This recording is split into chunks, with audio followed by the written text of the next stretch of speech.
Live, CCS. This is Mr. B, and we are going to be having a nice math lesson today. Or no, not math, science, my bad. Anyways, it's going to be about diet and food, and that's going to be fun. First, I just want to bring you a few little details about the world, and thought it'd be good to just talk a little bit about the news. So I saw two articles in the news that I thought would be interesting to share. That aren't necessarily 100% coronavirus, and it just kind of reminds us that things go on even while the coronavirus is happening. So this should be sort of interesting, I think. Now, what's interesting here, I got two articles. It's about China and Russia. So these are just quick articles. The one in the Washington Post is, think we have military primacy over China, think again. So we all know, maybe, that the United States has the largest army in the world and is a pretty powerful military. But recent years, China has obviously grown quite a bit. And yeah, we can see that they're getting more and more powerful. At the end of this virus, well, again, China is always using every opportunity to grow more and more powerful. And so, yeah, we're going to see how it looks. This opinion piece in the Washington Post is just giving a warning that China is growing much stronger and has actually been purposely developing its weapons to combat American strength. So while the United States is more focused generally, China has been specifically focusing on how to neutralize American military assets. So anyways, that's just kind of an interesting thing, because it's something we should be aware of, because China is an authoritarian regime and is not interested in protecting democracy like the United States is. Now, that's not to say that the United States is perfect and that Russia is, or that China is always the bad guy in every situation, but China does have an atheistic government that is anti-God and often seeks to persecute Christians and undermines people's freedoms and rights as human beings. And yeah, China does a lot of pretty shady things, and so something that we should be aware of as they grow in strength and as they kind of take over a bit of dominance in certain areas of the world. That influence of an atheistic government will continue to rise. So it's something we should keep in mind, something that we should pray about, maybe, especially for the people living in China, that they have to live with a government that actively seeks to do them harm. And so, yeah, that should be in our prayers. Now, the next one is about Russia. Russia is another authoritarian regime, and I guess that'll be the theme for today, I suppose, that, yeah, these authoritarian regimes, we see them rising. This isn't necessarily something for fear. We trust in the Lord and that He has the ability to strengthen us and to be with us, and we don't necessarily look to an earthly kingdom. So as such, we're not necessarily bound to places like the United States or Canada, or those we do want to serve our country and to be good, honor the prime ministers and those put in charge of us. But yeah, we're not necessarily, our hope isn't found on this earth. So this isn't something to fear, but it's just something to be aware of, so that we can pray and to be faithful to those who are living in those countries and those who are, and just everyone around the world, right? It's good to know what's going on. So the Russian article that I read today is, thanks to sanctions, Russia is cushioned from the virus's economic shocks.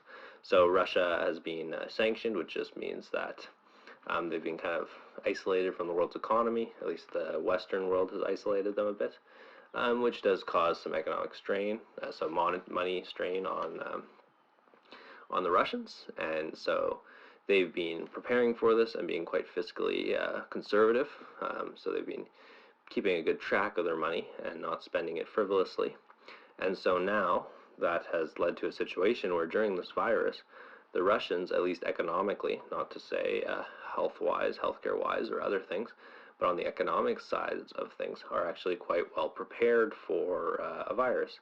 You see, while in Western countries, which have lots of, we're so blessed to live in a Western country in many ways, but yeah, our governments have been a bit frivolous in their spending, and spending a lot more than we have ever had the money to actually afford, and that's left us in situations where we don't have any money in reserve for like in case of ill fortune or a virus, right? So yeah, it's left us in a bad position where now we have to go further into debt, not just a little bit of debt, but quite a bit of debt to stay afloat and to keep everything working. Meanwhile, Russia, on the other hand, while they've been conservative with their money for a long time, they have actually built up a sizable savings account, basically, and they're now able to use that to help their country get through this without much of a hitch. Now, on the world scale, this does mean something, that while the Western world, which has been historically quite dominant, is reeling from yet another crisis, these authoritarian countries like Russia and China have been better able to weather the storm, which will end up meaning that they will probably have even greater influence after the virus is over. So yeah, it's something to stay aware of, something to pray about, and something to think about. Finally, I just wanted to talk about this little country called Ghana. And Ghana is a country in the Golden Coast of Africa, in Western Africa. I was watching a video the other day, and so I just wanted to bring you a little bit about Ghana. Ghana's capital city is Accra. 71% of their population at least professes to be Christian. What the caliber of that Christianity, or what degree they are actually Christian, is dependent. Africa's had a lot of, sort of a odd Christianity, to say the least, has gone out there, and so there's maybe some issues with what exactly they believe, but it's at least a professingly Christian country. So there's a lot of interesting things going on there. It's one of the wealthier countries in Africa, one of the better managed countries in Africa, and yeah, so it has an interesting thing.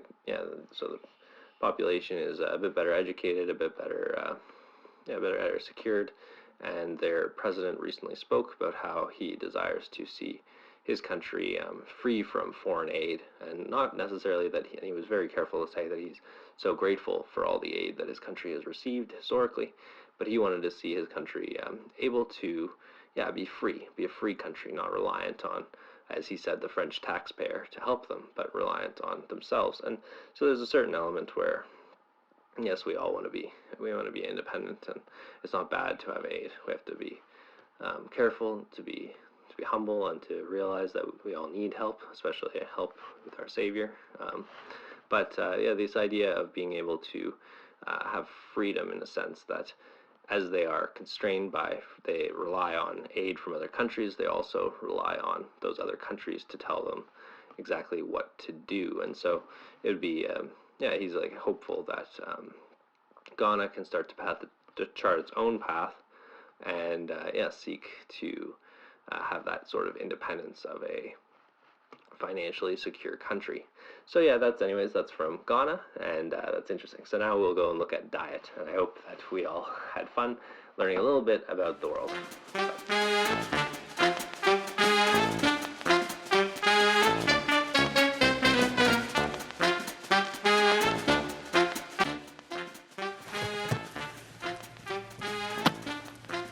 Good.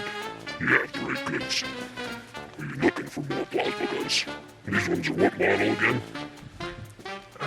FX101. Oh, I love the XX101. They're great. Okay, guys. We can move on then.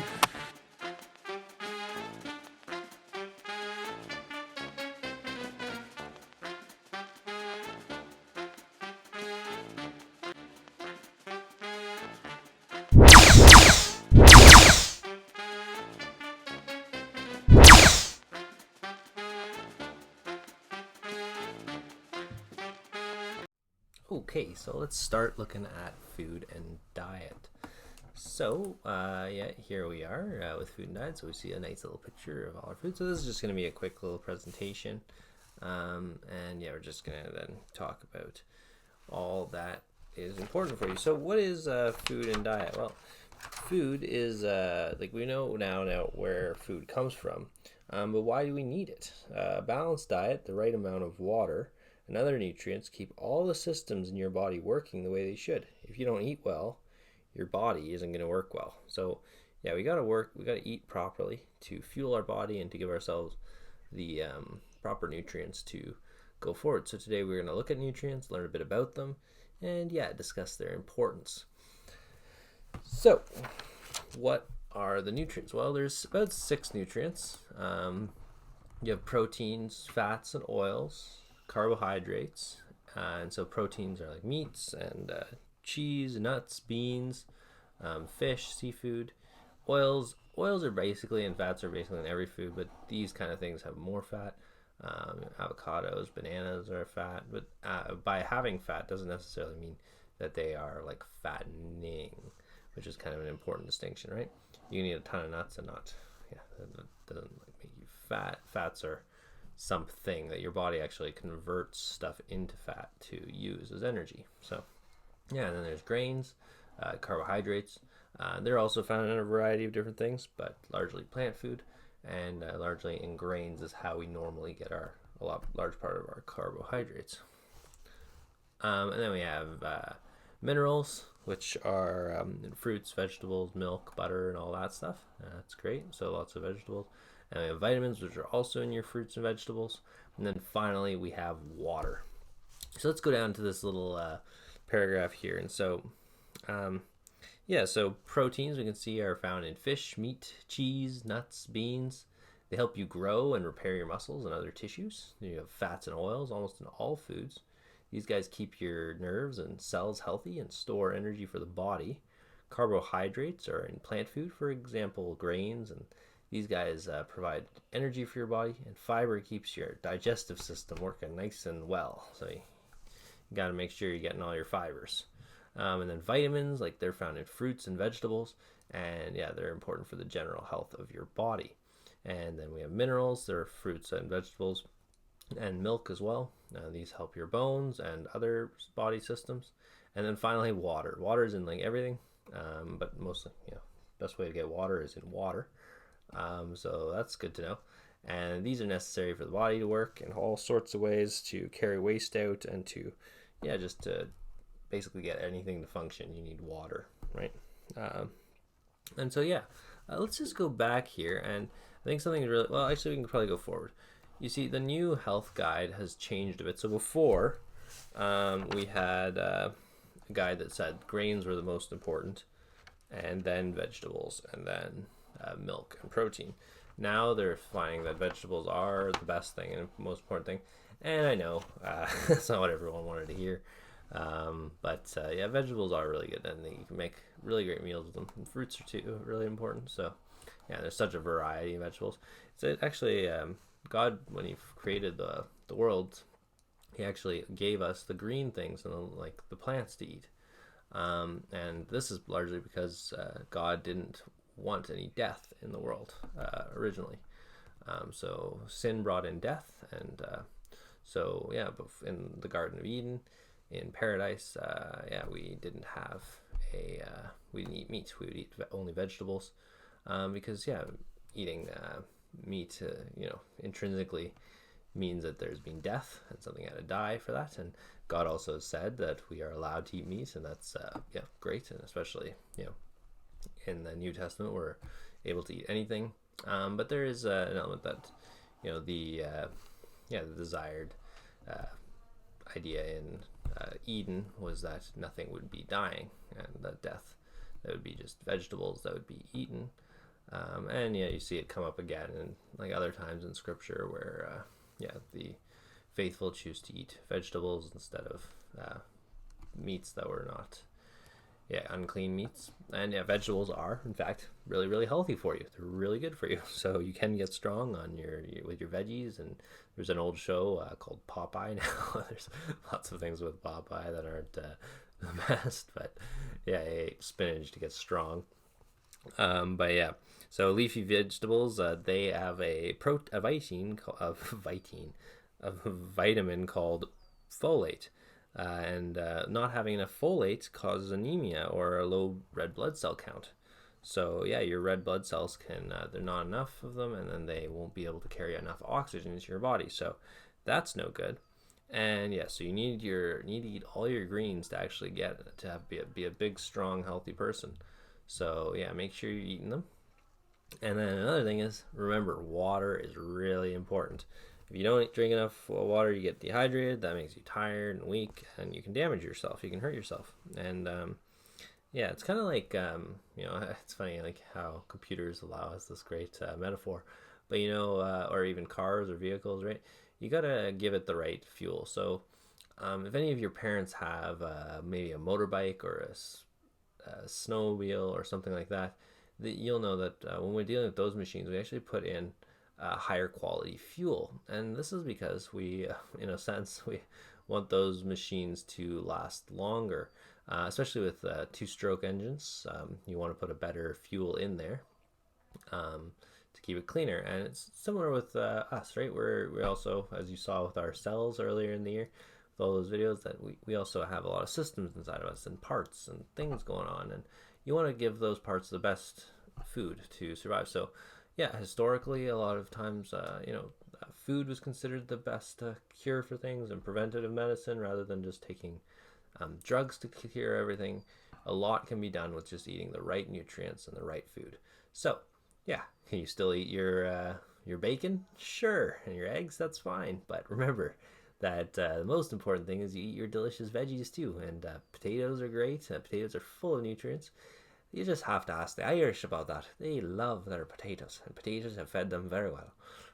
And yeah, sauerkraut and all sorts of delicious things. So, guys, I hope you enjoyed the little video. I hope that you had fun watching this today and that you learned some good stuff.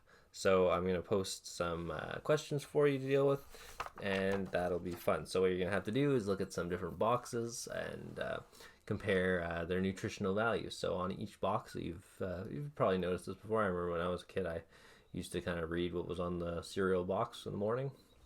I mean, we didn't have much TV when I was growing up too much, but yeah, so I just sat at the thing looking at the cereal box in the morning. Anyways, guys, I'll post that up for you on the general outline, and I hope you enjoyed. Ciao, ciao.